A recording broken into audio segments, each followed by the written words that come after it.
everyone, welcome back to my channel. In today's video we are playing with a stencil and embossing folder from Altenew called Geometric Triangles.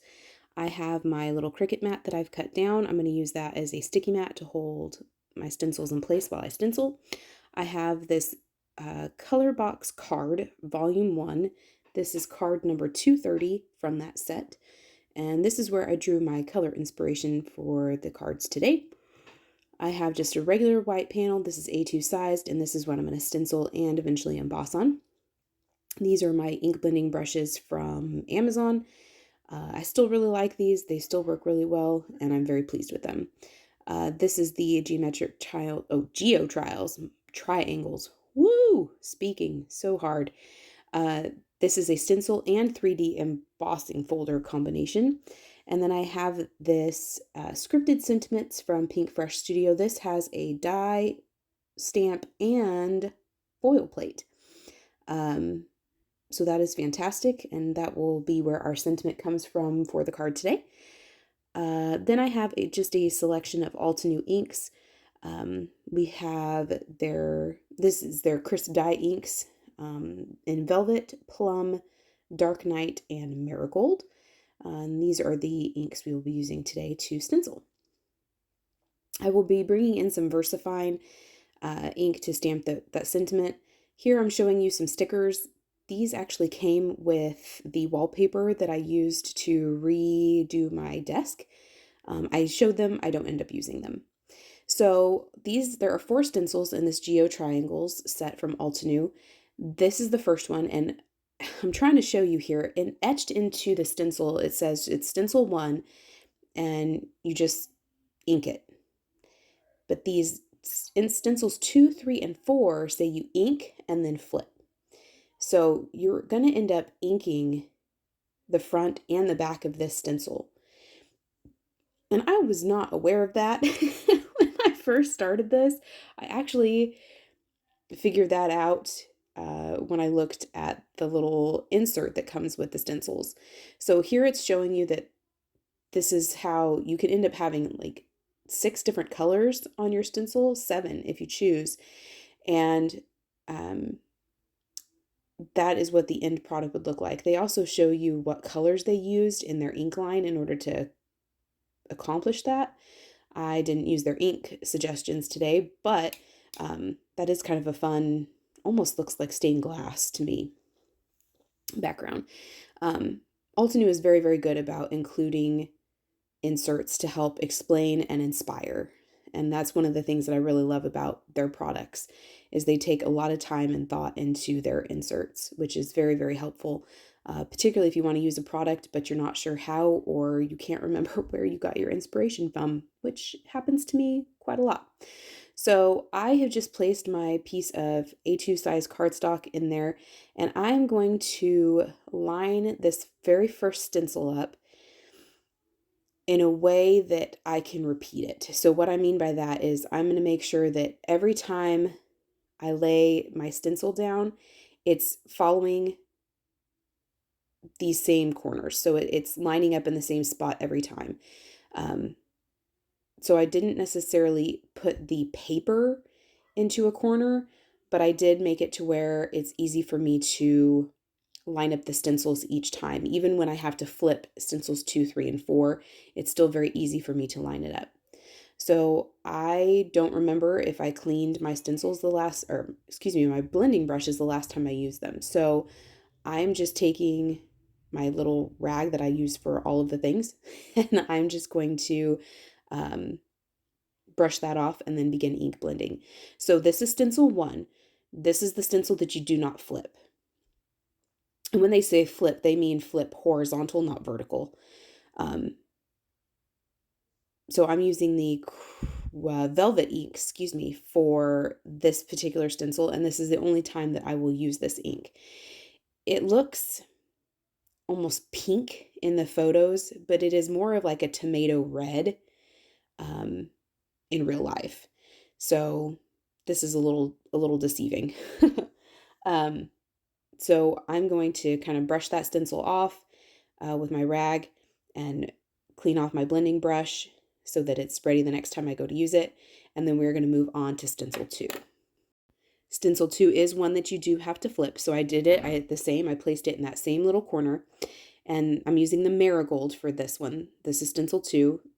And this first layer, I'm just doing a light layer of this ink. I'm not applying a whole lot of pressure, and I'm not adding a whole bunch of ink. I'm just putting down a very soft, light layer of this marigold ink. Then I'm going to brush off, kind of rub off the stencil a little bit, and then I'm going to flip it. And you can see that you just flip it horizontal, not vertical, and I'm going to line it up in that same exact corner again so that it is ready to go. This time when I stencil, I'm going to apply a heavier amount of ink. I'm going to apply more ink and I'm going to use a heavier hand to do so. And then that'll make it look like we used several different colors of ink instead of 4. So that's a way, if you have a very limited number of inks, to kind of stretch your supplies. Same thing goes true if you're stamping. So you can stamp one time to get a lighter application of the ink, and then you can stamp twice to get a heavier or a darker color. Likewise, you could also like stamp on a scrap piece of paper and then stamp onto your project to get an even lighter ink color. So that's just another way to kind of stretch your supplies if you're just starting out, or your budget doesn't allow for a lot of inks. Or maybe you just haven't found an ink line that you are a big fan of, or you have found an ink line and they just don't have a whole lot of selection of colors. This is a way just to stretch what you have in your stash. So I'm going to finish applying this heavy amount of ink. I do peel up the stencil just to check and see if I like the amount of ink I have. I didn't, so I did go back and apply some more. When I'm done, I'm just going to wipe off the stencil and I'll clean all of my stencils at the same time. I use the same stuff that I use to clean my stamps. I just spray it on there and then use my flour sack cloth to wipe it off. Here I'm checking to see I didn't like the amount of ink I had. I felt like I needed more, so I do go back and add more. This is Stencil 3. This is another one that you flip. Here I'm just applying a very light amount of that plum ink. And I'm not being super particular on how this is applied. This ink does smooth out some, but I do kind of like that it bunches up in some of those corners and not in others. I do like how that looks. I think that gives it a lot of interest and some more character and personality. So I do like that. So I wiped off the stencil, I'm flipping it, and I'm going to do the same thing I did with that marigold ink on that second stencil. I'm going to apply a heavier hand with a heavier amount of ink just to make it look like I used 2 different colors of purple instead of just the one. So we're going to apply this plum ink pretty heavy and then move on to Stencil 4. Stencil 4, I'm using the Dusk. This is the light application, and then I do go back and add a darker application in a minute. Something to note, that larger triangle there, when you flip it, it lines back up. So the only thing that you're getting a second, I guess you could say second application of, is the tiny triangles in between. So when I go to line this one up, those big triangles line back up, but the small triangles do not.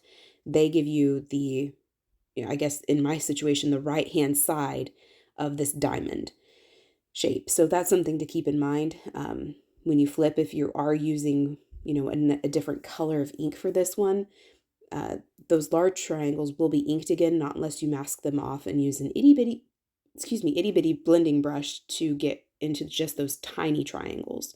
So that's just something to keep in mind with that one. So this is it, all ink blended, lined up pretty well.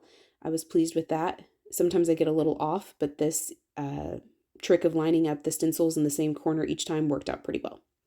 So this is just the color inspiration. I got it pretty close. Again, the pictures don't do the colors justice. They're a little more true in real life.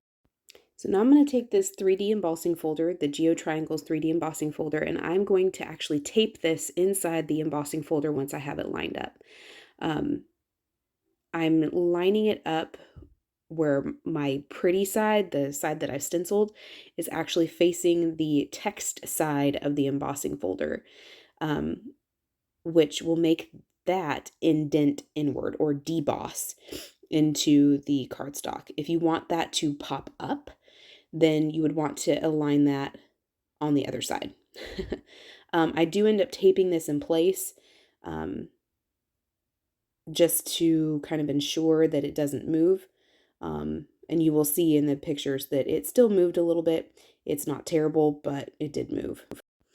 I chose to kind of get rid of that section that didn't stencil, and so I did cut this down. It ended up being 3 3/4 by like 4 3/4, something like that.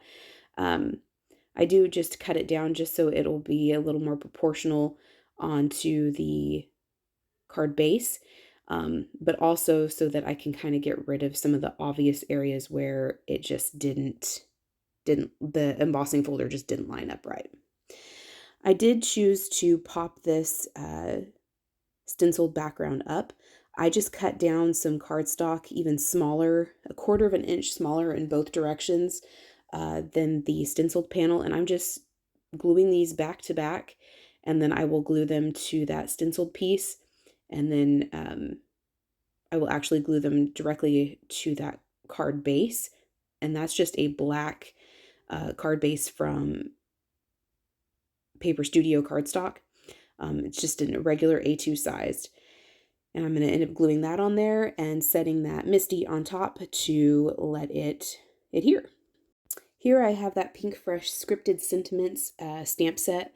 I did rub that with my hand just because I've never used it before. I placed a regular A2 size card panel inside my mini Misty here, and I'm inking that up with Versafine ink. I almost inked it up twice, but it actually inked up really well. The first time didn't feel like I needed to do that twice. So what's beautiful about this is that it stamps all of these sentiments in one time, and it will also, with a coordinating die cut them out all at one time. So I'm going to tape these in place and run them through my die cut machine, and you will see that it die cuts them out all in one go. Excuse me, y'all, I had a coughing fit. Sorry about that. So anyway, it cuts them all out in one pass. And then you have all of these sentiments. All of them are connected except for this way to go, which is kind of a bummer. I wish they would all be connected, just because I lose things. I struggle with little fiddly bits. So I like that all of these are connected except for that way to go. So I'm just going to pop all of these out. This is a lighter weight cardstock, so I didn't have any trouble with these just coming out. Some of them just had some smaller little tabs, I guess you could say, that I just had to kind of wiggle things out. But then you have all of these sentiments. The ones I don't use, I will end up putting in the back of my storage pocket, where I keep this stamp and stencil, or stamp and die and foil plate combo. So I have glued that panel down. I've chosen which sentiment I want to use, and because that is a full die, I chose to just cut some small pieces of foam tape. This is Instant Dimension foam tape from Altenew. I just cut out some teeny tiny strips and I'm adhering them to the back of this sentiment. I felt like it was getting lost, and so I thought for a minute about doing like a shadow out of some vellum.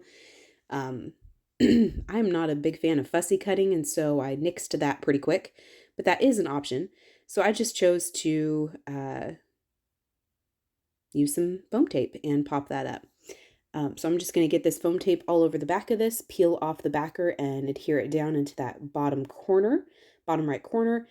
Originally I was going to have this be a portrait card, but I felt like it looked better as a landscape card, so that is what we ended up getting. But I'm just going to get that stuck down and then we'll move on. As I was looking at it, I felt like this card just needed something else, and so I went through my stash of embellishments. I chose these kind of iridescent gemstones from Blingee Thingee off of Etsy. These were just in my stash in a mix that I purchased from her, and I felt like they just really finished off the card. You don't even end up seeing some of this pattern in the end, but that's okay. I felt like this was a really good finishing touch and helped kind of bring back some more of the colors from the inspiration card. And so that is the card complete. So thank you so much for joining me and spending time with me today. I appreciate you. And until then, we will see you next time. Bye.